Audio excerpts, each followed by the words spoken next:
함께 섭니다. 오늘도 말씀이 말씀되게 하옵소서. 예수 그리스도 이름으로 기도드렸습니다. 아멘.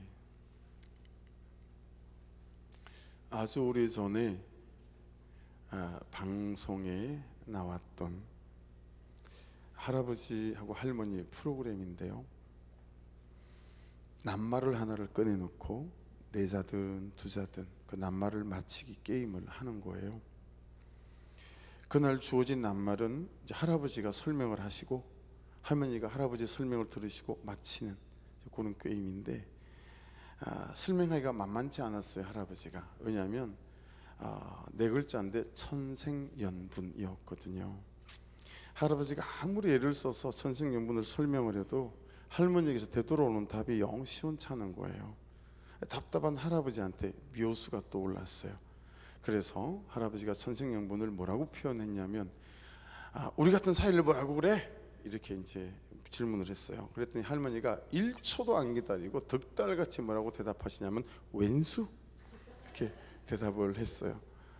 막 사회자랑 방청객이랑 웃느라고 뒤집어졌어요. 막 뒤집어졌는데 할아버지는 아무렇지도 않아요. 아랑곳하지 않고 어쨌든 이걸 맞춰야 되는 거예요.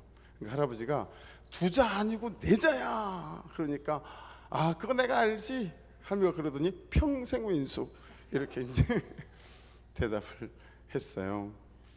그러니까 여러분, 할아버지가 생각하시는 당신과 나 사이하고 할머니가 생각하시는 당신과 나 사이가 하늘과 땅 같은 차이이더라 라고 하는 거죠.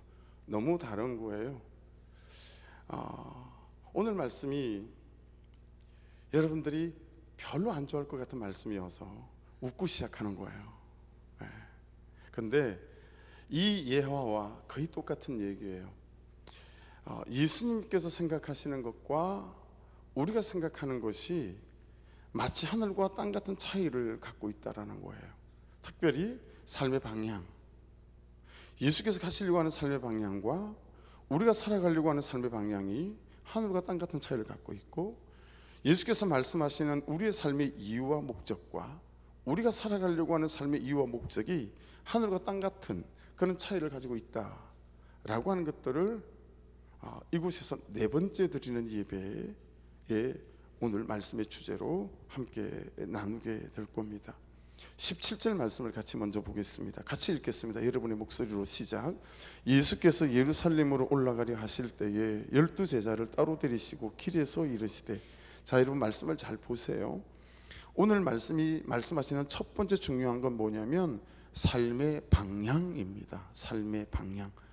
길을 갈 때 방향을 말할 때는 쉽잖아요. 동쪽, 서쪽, 남쪽, 북쪽 간단하지만 삶의 방향을 말할 때는 단지 동서남북으로 간단하게 말하기는 쉽지가 않습니다. 자, 17절 말씀을 보시면 예수님이 가시려고 하시는 삶의 방향은 어느 쪽이죠? 예루살렘이죠. 예수님이 가시려고 하는 일관된 삶의 방향은 예루살렘이었습니다. 왜 예루살렘으로 가려고 하시는지 이제 금방 그 말씀으로 드러나겠지만, 여러분, 삶의 방향을 결정하는 건 뭐죠? 삶의 이유와 삶의 목적이에요. 그렇죠? 내 삶의 이유가 이거면 그 이유에 합당한 삶의 방향을 가겠죠. 내 삶의 목적이 이것이면 내 삶의 목적에 합당한 그 방향으로 내가 내 삶의 걸음을 걸어가지 않겠는가라고 하는 것입니다. 그렇죠? 그래서 오늘 말씀에서 두 번째 중요한 건 뭐냐면 내 삶의 목적과 내 삶의 이유예요. 예수님께서 가시는 삶의 방향과 내가 가려고 하는 삶의 방향은 같이 다 있는가? 예수님의 사시는 목적과 나의 살아가는 삶의 이유는 같이 다 있는가? 라고 하는 것입니다. 예수님께서 예루살렘으로 삶의 방향을 잡게 한, 예루살렘으로 예수님께서 가시려고 하는 이유는 어떤 거죠? 예수님께서 예루살렘에 가셔서 십자가를 지시기 위해서였습니다. 그래야 살릴 수 있기 때문이다 라고 하는 거죠. 그래서 여러분, 내가 살자고 가는 길이 아니고 예수께서 가시는 길은 내가 죽자고 가는 길이었다 라고 말씀하고 있습니다. 자, 그 길에 함께 따라 나선 사람들이 있어요. 우리 같은 사람이죠. 오늘 말씀에는 보면 12제자들이에요. 자, 21절을 같이 읽겠습니다. 시작. 예수께서 이르시되 무엇을 원하느냐 이르되 나의 이 두 아들을 주의 나라에서 하나는 주의 우편에 하나는 주의 좌편에 앉게 명하소서. 여러분, 문제는 뭐냐면 예수님께서 가시려고 하는 삶의 방향과 제자들이 가려고 하는 삶의 방향은 같습니다. 그들도 예루살렘을 같이 가는 거예요. 그리고 오늘을 사는 저와 여러분들도, 그리스도인들도 예수님께서 가시려고 하는 삶의 방향은 우리가 같습니다. 자, 근데 문제는 어디서 불거지기 시작하냐면 예수님께서 예루살렘으로 가는 방향은 같지만 예수님께서 예루살렘으로 가려고 하는 목적과 이유는 예수님과 제자들이 전혀 달랐어요. 그리고 오늘 사는 그리스도인들도 예루살렘을 가려고 하는 목적과 이유가 예수님하고는 전혀 다른 지점에 놓여 있는 것, 이것이 우리에게 큰 어려움이 된다라고 하는 것입니다. 예수님의 12제자 중에 예수의 어머니 한 사람이 예수님의 제자들과 함께 이 길을 따라 나섰습니다. 예수님, 이분이 로마에 가시면 로마도 두드려 잡고, 그리고 대제사장과 바리새인과 서기관들도 다 두드려 잡고 나면 예수님이 왕이 되시겠지? 그러면 예수님께서 왕이 되시면 영의정 자리에 우리 큰아들을 앉혀주시고 좌의정 자리에는 우리 둘째 아들을 앉혀주십시오. 그렇게 말하는 대목이 21절 말씀입니다. 여러분, 누구의 어머니인지 20절에서 말씀하거든요. 20절을 보십시오. 그때에 세베대 아들의 어머니가 그 아들들을 데리고 예수께 와서 절하며 무엇을 구하니? 자, 세베대 아들들의 어머니는 야고보와 요한의 어머니 살로메라고 하는 아줌마예요. 여러분, 말씀에는 항상 이유가 있어요. 누구의 아내라고 말하지 않고 세베대의 아들들의 어머니라고 말한 이유는 이 남편이 사별했기 때문에 그래요. 그래서 아들들의 이름이 등장을 하는 거예요. 생각해 보세요. 남편이 일찍 사별했어요. 혼자 아들 둘을 키웠어요. 여러분, 아들 둘에 대한 애착 있겠죠. 잘못하면 애착을 넘어서서 집착이 될 수도 있겠죠. 이 아들들이 너무 잘 됐으면 좋겠는 거예요. 그런 마음으로 키웠고 그런 마음으로 기도했어요. 근데 그래봐야 꼴랑 아들 둘이가 갈릴리 바닷가에서 그 당시에 가장 천대받던 직업이었던 어부였단 말이에요. 뾰족히 아들들이 자기 바람대로 잘 될 것 같지가 않은 거예요. 자, 그런데 어느 날 이 아들들이 예수를 만났다는 거예요. 근데 아들들로부터 듣는 예수라는 사람이 범상치 않은 거예요. 그리고 이 어머니도 샬롬에도 예수님을 따라 나서는 여러 현장 속에서 예수님이 일으키는 기적들을 보지 않았겠어요? 그러면서 알게 됐어요. 유대인들은 다 알고 있었어요. 구약 수천 년 동안 구약 성경 39권은 여러분 9자로 주님을 모였어요. 메시아가 오실 것이다 였었어요. 야, 오신다고 한 메시아가 이분인가 보다, 이게 이제 생각되어진 거죠. 그러니 이 길을 같이 따라 나섰고, 얘들이 우리나라 같으면 한양으로 올라가는 거니까 저 시골 구석에서 오천 구석에서 한양에 올라가서 이 예수님 곁에 있으면 뭐가 될 것 같은 거예요. 살맛이 났죠. 그러니 예수님 왕이 되시면 우리 큰아들 야고보는 꼭 영의정 시켜주시고 오른쪽에, 그리고 둘째 아들 요한은 꼭 왼쪽에 좌의정 시켜주십시오 라고 말씀드린 거예요. 근데 여러분, 이 말씀을 잘 보면, 또 다른 복음서를 참조해 보면 단지 엄마만 이런 마음을 품었던 건 아닌 것 같아요. 아마도 자식들이 엄마를 달달 볶지 않았을까. 엄마, 요즘 예수님이 베드로를 쳐다보는 눈빛이 예사롭지 않아. 아마도 야고보하고 요한 우리보다 베드로에 훨씬 더 예수님 마음이 많이 넘어가 있는 것 같아. 이러다가는 영의정 좌의정 자리 다른 제자들한테 다 뺏기고, 야, 이거 뭐 낙동강 오리야 될 것 같으니까 예수님한테 마음도 한번 잘 떠보고 그리고 부탁도 좀 해봤으면 좋겠는데, 뭐 이런 여러분 자식들의 의중이 있어 보여요. 자, 그래서 그런지 동일한 사건과 동일한 이 지점을 설명하고 있는 마가복음 10장 35절에는 이렇게 말씀이, 이 장면이 풀어서 우리에게 설명되어지고 있어요. 자, 마가복음 10장 35절입니다. 세베대 아들 야고보와 요한이 주께 나와 여짜오되 선생님이여, 무엇이든지 우리가 구하는 바를 우리에게 하여 주시기를 원하옵나이다. 여러분, 여기에는 야고보 요한이 직접 나왔어요, 예수님한테. 그리고 예수님, 저 소원 있어요. 손을 든 거죠. 그랬더니 36절 이르시되 너에게 무엇을 하여 주기를 원하니? 뭔데? 물었어요. 그랬더니 이렇게 대답해요. 야고보 요한이 여짜오되 주의 영광 중에서 임금 되시면 우리를 하나는 주의 우편에, 형님은 우편 영의정 시켜주시고요, 하나는 좌편에 앉게 하여 주옵소서. 그러니까 여러분, 어머니 살로메가 말한 게 아니라 이 아들 야고보 요한이 예수께 직접 말했다라고 하는 것입니다. 여러분, 예수님의 12제자들은 예수님의 능력을 다 보지 않았겠어요? 그렇죠? 다 봤습니다. 무리를 걷는 것도 봤죠.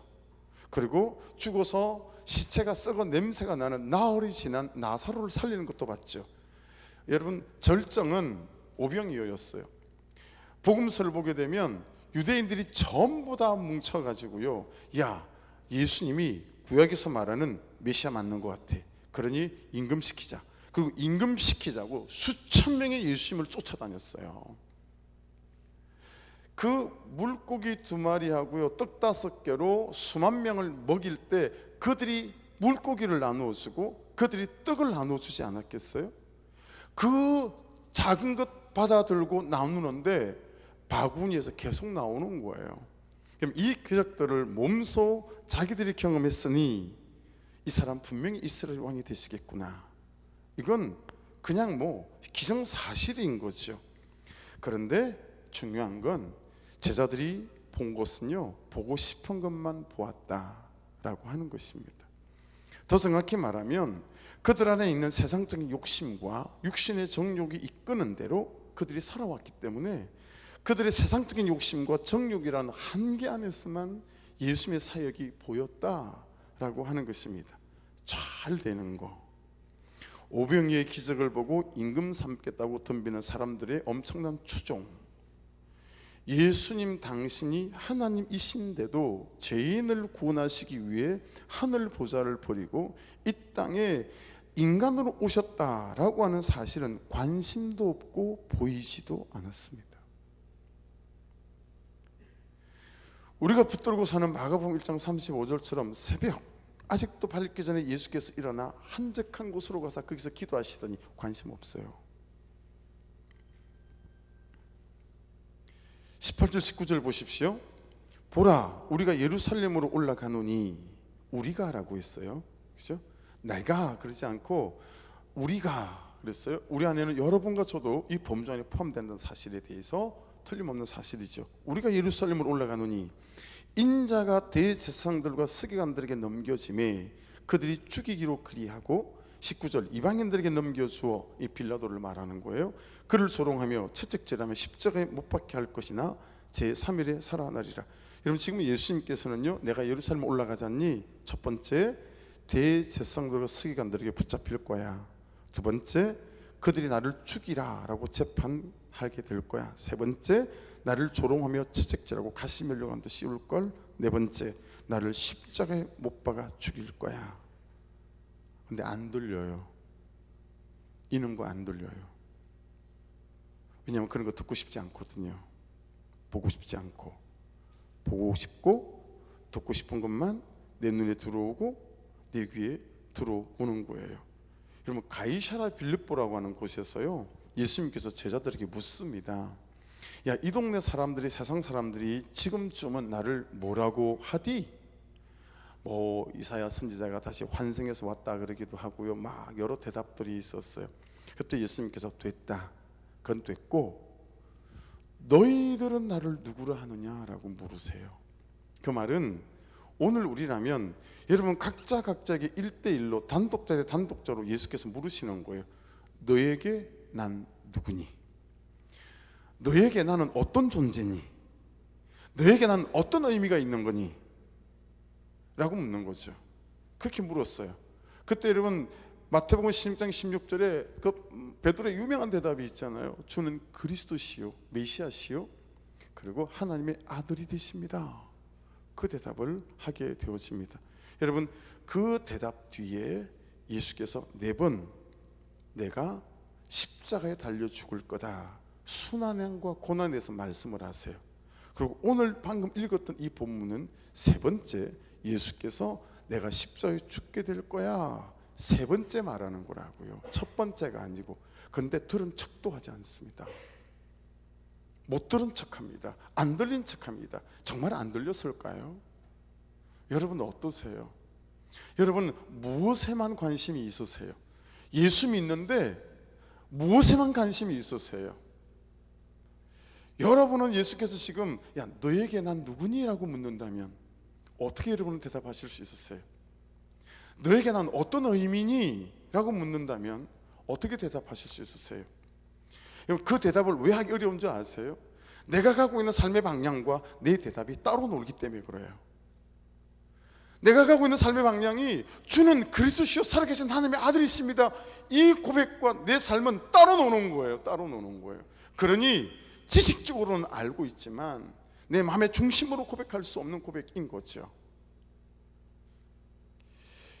나는 너에게 누구니라는 이 질문을 던졌을 때 여러분 그 사람이 이 질문에 대한 대답을 보면 그 사람의 삶의 이유나 목적이 한눈에 딱 보이게 되어지죠. 그래서 예수님은 이 질문 뒤부터 4번씩이나 말씀을 하시는 거예요. 근데 제자들도 아무도 관심이 없어요. 20절을 다시 보십시오. 20절을 다시 봅니다. 빨간색으로 돼 있죠. 그때에 세베대 아들 어머니가 살로메가 그 아들들을 데리고 예수께 와서 저람이 못을 구했대요. 그럼 그때는 언제일까요? 내가 예루살렘에 올라가면 붙잡히게 될 거야. 그리고 재판받게 될 거야. 사형이라고. 그리고 가시 말린 건도 쓰고 손에 못도 박히고 내가 채찍도 맞고 내가 고난을 당할 거야. 그리고 십자가에 못 박혀 죽을 거야 라고 말하는 그때에 그거에는 어떤 말도 섞지 않고 어떤 질문도 없어요. 관심 없습니다. 이 말씀을 하고 계신데 살로메가 마가복음 10장 35절에는 제자들이 그 두 사람이 저기 예수님 그건 됐고요, 예루살렘 올라가시면 큰아들 야고보 영의정 시켜주시고요, 둘째 아들 요한은 좌의정 시켜주세요. 저기요 예수님 형님 영의정 시켜주시고요, 전 동생이니까 좌의정 시켜주십시오. 그런 거죠. 그렇게 손을 들고 말한 거죠. 여러분 요즘 여러분은 하나님께 무엇을 위해 손을 드십니까? 하나님 저 이것 좀 시켜주세요 라고 혹시 손을 드시는 거 있으세요? 어떤 것에 대하여 손을 드십니까? 설교 원고를 이쯤 써내려 가다가 제가 훅 좀 불안한 마음이 쑥 들어왔어요. 혹시 지금 내가 이러고 살아가고 있는 것은 아니지? 뭐 이런 거예요. 설교원고를 이만큼 작성했는데 가만히 있어 봐봐, 이거 나 아니야? 이런 생각이 확 찾아드는 거예요.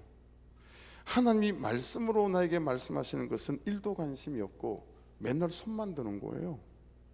저기 하나님 저 같으면 목회적인 성공이요, 여러분 같으면 좋은 아파트요, 하나님 좋은 아파트, 누가 아파트 새로 산대요, 입주한대요, 좋은 아파트요, 이 손만 드는 거죠. 그렇죠? 예루살렘으로 올라가는 삶의 방향은 예수와 같지만 내가 원하는 삶의 방향은 좋은 아파트인 거예요. 지금 막 수능 볼 때니까 하나님 우리 아들 좋은 대학이요. 나이 많은 우리 어머니들은 저 건강이요, 건강. 뭐 다른 건 다 됐고 이 나이에 그냥 무병장수요. 손을 들고 할렐루야 어머니들, 무병장수. 어떤 사람은 이러지 않아요? 저기요 예수님 우리 마누라였으면 어떻게 좀 해주세요. 뭐 이러는 남편들도 있지 않을까요? 남편에게 복종의 언어를 사용해야 합니다. 관심 있으십니까? 들리세요 이 말? 아내들은 관심과 배려와 따뜻한 언어, 그는 사랑, 그런 언어를 사용하고 그런 몸짓을, 태도를 사용해야 합니다. 들리십니까? 그게 나에게 하시는 음성이라고 들리세요? 그는 나보다 옳도다, 들을 말을 들었습니다. 혹시 이런 말씀이 단 한 번이라도 마음 깊이 내려 박혀서 들려서 그렇게 한번 살아보기 위해서 몸부림치며 한 끼 금식해가며 그렇게 좀 자기 삶과 다투어 보신 적이 있으십니까? 여러분 어쩌면 있잖아요, 말씀이 안 들리는 게 아니라 사실은 내가 안 들리게 살아가고 있는 것은 아닐까요? 내 삶의 방향과 내 삶의 이유가 전혀 다른 것에 있어서 그것에 손드는 데만 관심이 있어서 여러분 다른 말씀들이 안 들리고 있는 것은 아닐까라고 하는 거죠.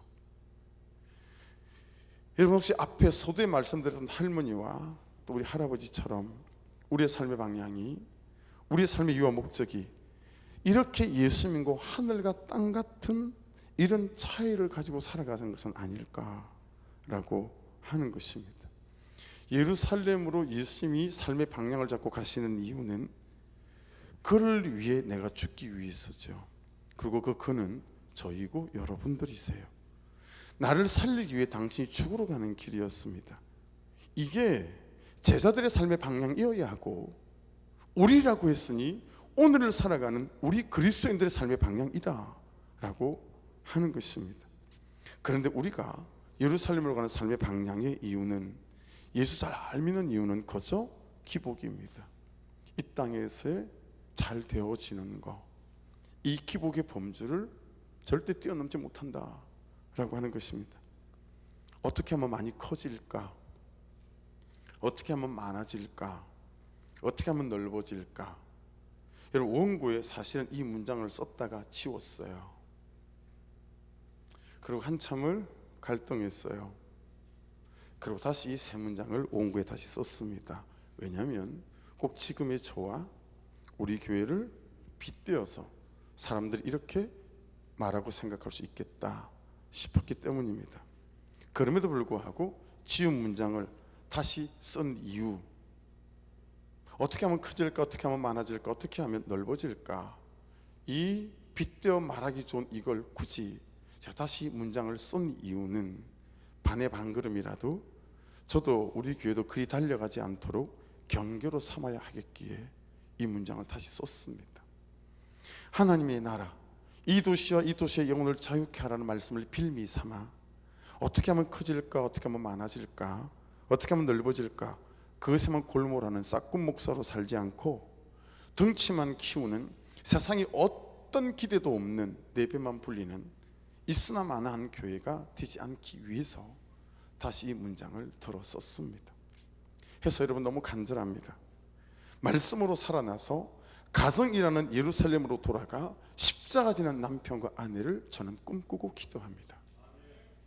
여러분의 예루살렘은 여러분의 가정이에요.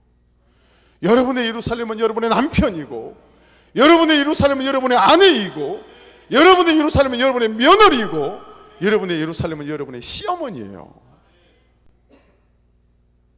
예루살렘은 다른 곳에 있지 않습니다. 바로 우리 옆에 우리 가정 안에 그 예루살렘이 있어요. 그리고 예수님은 그 예루살렘으로 가서 십자가 지라는 거예요. 더 이상 기복을 붙잡고 살아가지 말고 그 가정에서 십자가 지는 남편과 아내로 살아가라고 하는 이 팔복을 붙잡고 살아야 된다. 그게 나의 삶의 방향이기에 너희들의 삶의 방향이어야 된다 라고 지금 우리에게 말씀하고 있는 것입니다. 여러분, 말씀으로 살아나서 가정이라고 하는 예루살렘, 내 삶의 자리와 역할이라는 예루살렘으로 돌아가 십자가 지고 십자가에 달리시고 십자가에서 아주 잘 죽어 남편을 살리는 아내, 아내를 살리는 남편, 시어머니를 살리는 며느리, 며느리를 살리는 시어머니, 자녀를 살리는 부모를 꿈꾸시고 기도하는 저와 여러분 될 수 있기를 주의 이름으로 축복합니다. 우리가 결혼이라는 예루살렘 안으로 들어온 이유가 뭐죠? 우리가 가정이라는 예루살렘을 꾸린 이유는 무엇입니까? 누리기 위해서라면, 나를 채우고 나를 주장하기 위해서라면 아마도 지금 여러분의 가정은 고통 그 자체일 것입니다. 그러나 누구 하나라도 가정 속에서 십자가 지는 삶 가운데로 무릎 꿇고 있다면 아마도 여러분 살만해져 가게 되어졌을 거라고 봅니다. 거기다 여러분, 소위 기도 좀 하시는 분들 잘 들으십시오. 새벽깨나 깨우시는 분들, 목사깨나 되는 사람, 헌신 좀 하신다는 분들, 열심히 예수 믿는다는 분들은 오늘 말씀 잘 들으셔야 합니다. 야고보와 요한이 누굽니까? 말씀이 소개하시는 장면을 같이 좀 볼게요. 마태복음 17장 1절로 3절까지입니다. 같이 여러분의 목소리 좀 읽어보십시다. 시작. 엿새 후에 예수께서 베드로와 야고보와 그 형제 요한을 데리시고 따로 높은 산에 올라가셨더니 그들 앞에서 편영되사 그 얼굴에 해같이 빛나며 옷이 빛과 같이 휘어졌더라. 그때 모세와 엘리야가 예수와 더불어 말하는 것이 그들에게 보이거늘.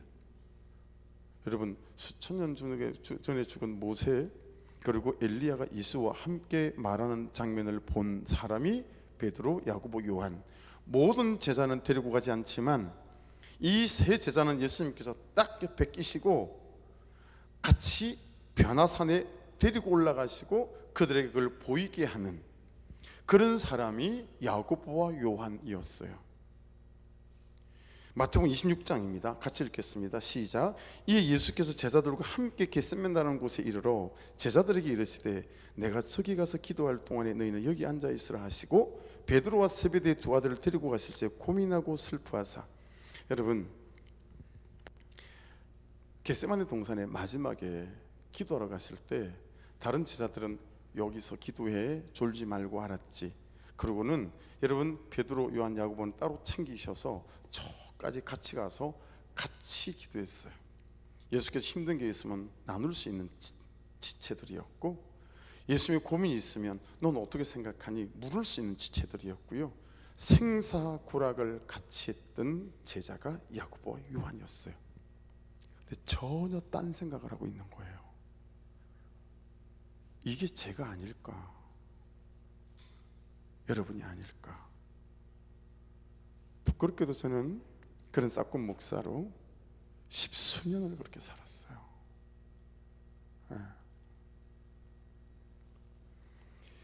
이 야고보와 요한은 수제자들이었습니다. 핵심 그룹이에요. 그래서 그럴까요? 야고보, 요한은 자기들이 그럴 만한 자격이 있다고 생각했을까요?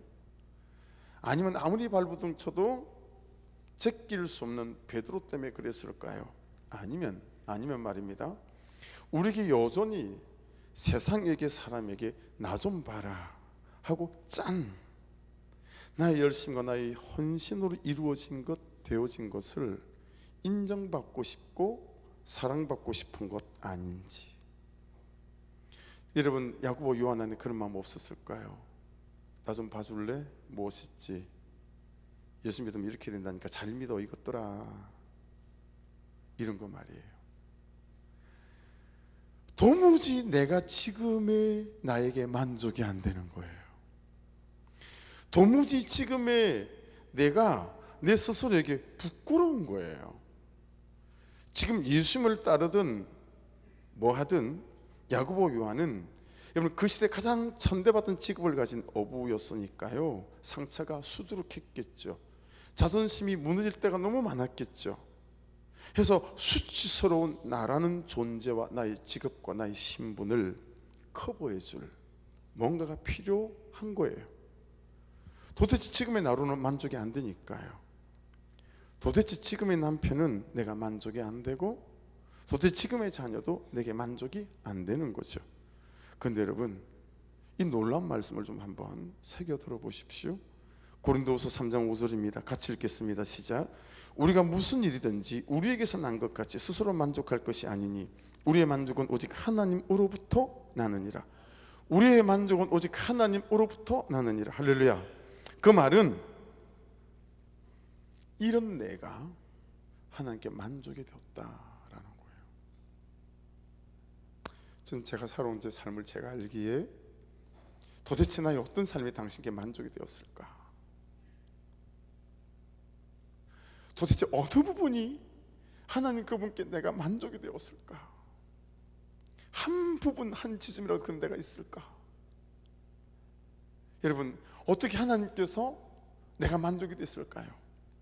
그 아들 예수가 나 대신 내 죄값을 다 치르고 죽으셨기에 내가 그분께 받아들여지는 만족이 되어진 줄로 믿습니다. 우리 모두가 그런 사람들 아니겠습니까? 하나님께서 지금 있는 모습 그대로 충분하다 너는 이라고 말씀하고 있는 거예요. 하나님이 마음에 든대요. 여러분이 내가 하나님의 마음에 든다라는 거예요. 우리가. 그런데 내가 마음에 안 들어요. 나도 내 마음에 안 드니 어떤 사람이 내 마음에 들겠어요? 그렇지 않아요? 여러분은 여러분 주변에 있는 사람들이 마음에 드는 사람이 있으세요? 기복의 시작은 비교하기 때문입니다. 기복은 거기서부터 출발합니다. 적어도 내가 그 인간보다는 나아야 되겠다 싶은 거고, 적어도 내가 그 인간보다는 더 잘 살아야 되겠다 싶은 거고, 내가 더 가져야 되겠다 싶은 마음에서부터 출발합니다. 가인은 아벨과 비교하다 망했고요, 야곱은 형 에서와 비교하다가 망할 뻔했고요, 우리가 지금 묵상하고 있는 새벽 예배 큐티 사울 왕도 다윗과 자신을 비교하다가 살벌한 결론을 맞이하죠. 여러분 잘 들어보세요. 이 사울 왕은 다윗과 비교하다가요, 자기 아들의 인생을 망치죠. 가만히 있으면 왕이 될 아들을, 그죠? 근데 그것뿐만이 아닙니다. 그의 손자 요나단의 아들, 여러분 막 도망가다가 유모가 떨어뜨려서 두 다리가 부러져요. 그리고 손자는 평생 여러분 장애아로 살아야 됐었어요. 비교하면 나도 망하고 모두를 망하게 만듭니다. 자녀를 다른 자녀와 비교하느라 비참하게 살아가지 않게 만들기를 간곡히 당부를 드립니다. 여러분 고린도서 3장 5절을 다시 봅니다. 우리가 무슨 일이든지 우리에게서 난 것 같이 스스로 만족할 것이 아니니 우리의 만족은 오직 하나님으로부터 나느니라. 이 말씀을 세번역 성경은 이렇게 번역을 했어요. 자 보십시오. 같이 읽겠습니다. 우리가 이런 일을 할 수 있는 자격이 우리에게서 났다고 생각하지 않습니다. 우리 자격은 하나님에게서 납니다. 할렐루야. 남편답다, 아내답다. 남편의 자격, 아내의 자격, 어떤 대상에 대한 그 사람의 자격은 내가 주는 게 아니고 하나님께서 주는 것입니다. 다시 여러분의 남편은 하나님께서 남편답다라고 하시는 거예요. 아내답다라고 하시는 거예요. 그런데 우리는 아내답지도 남편답지도 자녀답지도 시어머니답지도 않는 거예요. 여러분 얼마나 우리가 자격이 넘쳤으면 예수 그리스도 안에서 이만하면 됐다. 십자가에서 아내를 대신하여 죽으셨고 자녀를 대신하여 죽으셨고 그 사람을 대신하여 예수께서 죽으셨겠습니까? 우리의 만족은 오직 하나님께로부터 난다라는 말은 그래서 요구가 없었다라는 뜻이에요. 여러분 정말 많이 요구하시죠. 남편으로 아내에게, 그리고 아내로서 남편에게, 며느리로서 시어머니에게, 시어머니로서 며느리에게, 부모로서 자녀에게, 자녀로서 부모에게 얼마나 요구들이 많으십니까? 하나님께서 여러분 넌 자격이 있다 라고 말씀하는 이유는 요구가 없었다라고 하는 거예요. 그래서 우리의 자격은 하나님께로부터 난다라고 말씀하시는 것입니다. 내가 그 어떤 대상에게도 요구할 수 없다라는 것입니다. 내가 할 수 있도록 권한이 부여된 것은 오직 이 한 가지입니다. 같이 읽겠습니다. 요한복음 13장 34절. 새 계명을 너희에게 주노니 서로 사랑하라. 내가 너희를 사랑한 것 같이 너희도 서로 사랑하라. 에베소서 5장 2절입니다. 시작. 그리스도께서 너희를 사랑하신 것 같이 너희도 사랑 가운데서 행하라. 그는 우리를 위하여 자신을 버리사 향기로운 제물과 희생 제물로 하나님께 드리셨느니라. 여기는 5가지가 나와요. 말씀 다시 띄워놔 보십시오. 그래서 너희를 사랑하신 것 같이 사랑하래요. 어떻게 사랑하셨어요? 십자가에서 죽기까지 사랑하셨어요. 그것이 저와 여러분의 삶의 방향이다 라는 거예요. 그 다음은요, 사랑 가운데서 행하래요. 사랑 가운데서 행하라. 세 번째는 뭐예요? 우리를 위해 자신을 버리셨대요. 남편은 남편을 버리고 아내는 아내 자신을 버리고, 우리를 버릴 때, 우리의 요구를 내려놓게 될 때, 여러분 우리 가정 안에, 우리의 관계 안에 하나님의 나라가 시작될 줄로 믿습니다. 마지막은 뭐예요? 향기로운 제물로 바쳤대요. 희생 제물로 하나님께 드리셨대요. 나를. 이게 여러분 팔복이에요. 내 요구와 내 주장대로 그가 살기를 요구하지 않고 하나님의 말씀대로 내가 살아가는 거, 이게 팔복입니다. 여러분 12제자들 예루살렘으로 삶의 방향을 정한 이유는 떵떵거리고 한번 살아보기 위함 아니었겠어요? 한 자리 차지하고 싶기 때문 아니었겠어요?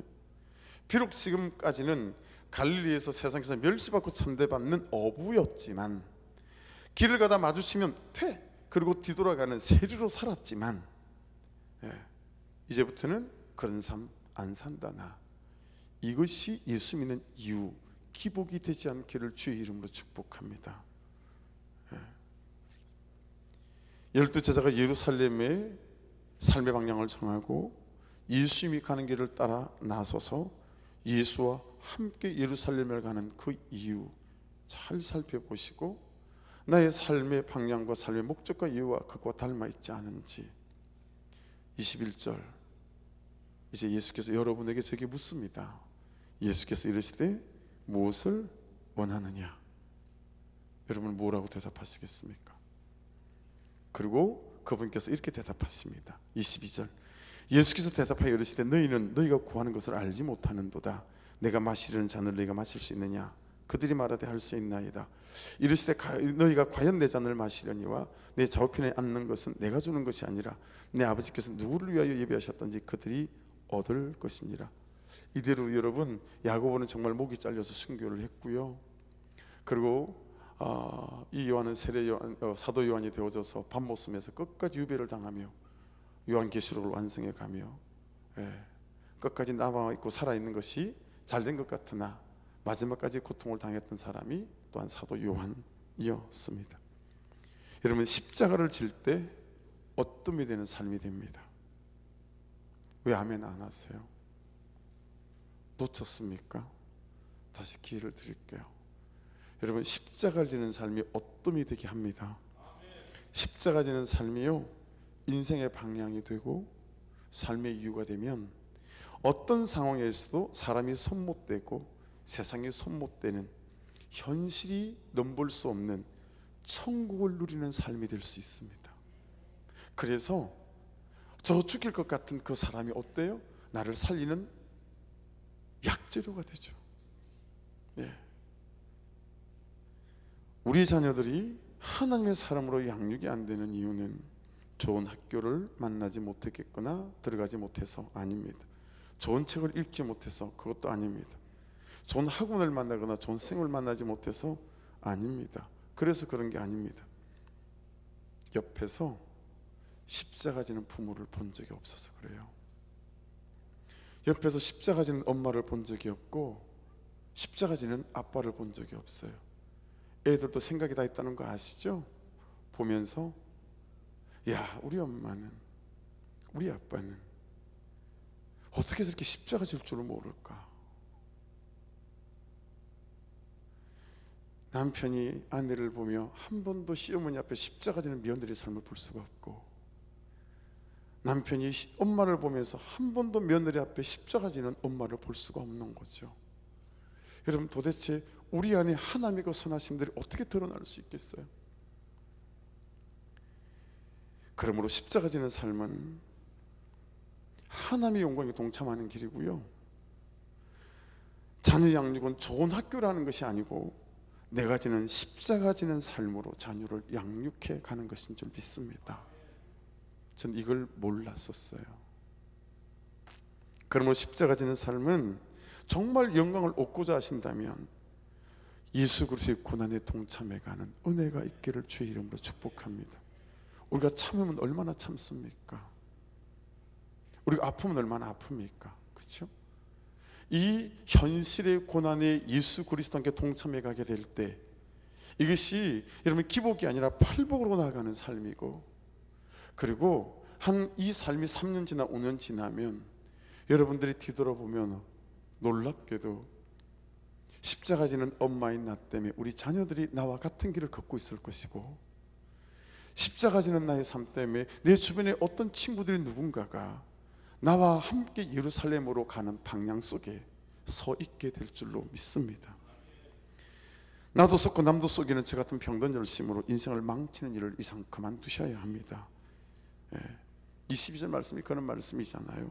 내가 십자가 지는 고난을 기쁘게 감당해야 하는데 그것이 예수께서 걸어가셨던 예수님의 잔이다, 이렇게 말씀하세요. 여러분 주의 이름으로 우리가 만났었어도요 우리는 함부로 장담할 수 없는 죄성 덩어리인 연약함이기 때문에, 그렇죠? 어떤 일이 벌어질지 모르잖아요. 그래서 이렇게 우리가 당부하세요. 26절, 27절, 28절 마지막 말씀 같이 읽겠습니다. 시작. 너희 중에는 그렇지 않아야 하나니 너희 중에 누구든지 크고자 하는 자는 너희를 섬기는 자가 되고, 할렐루야. 27절, 너희 중에 누구든지 어뜸이 되고자 하는 자는 너희의 종이 되어야 하리라. 28절 크게 읽습니다. 시작. 인자에 온 것은 섬김을 받으려 함이 아니라 도리어 섬기려 하고 자기 목숨을 많은 사람의 대속물로 주려 함이니라. 예수께서 이 땅에 오신 말씀을 한 구절로 딱 요약할 때 주로 이 마태복음 20장 28절을 쓸 때가 많습니다. 내가 온 이유는 섬김을 받으려 함이 아니고 도리어 섬기려 하고 자기 목숨을 많은 사람의 대속물로 주려 함이니라. 이겁니다. 그게 엄마인 이유예요.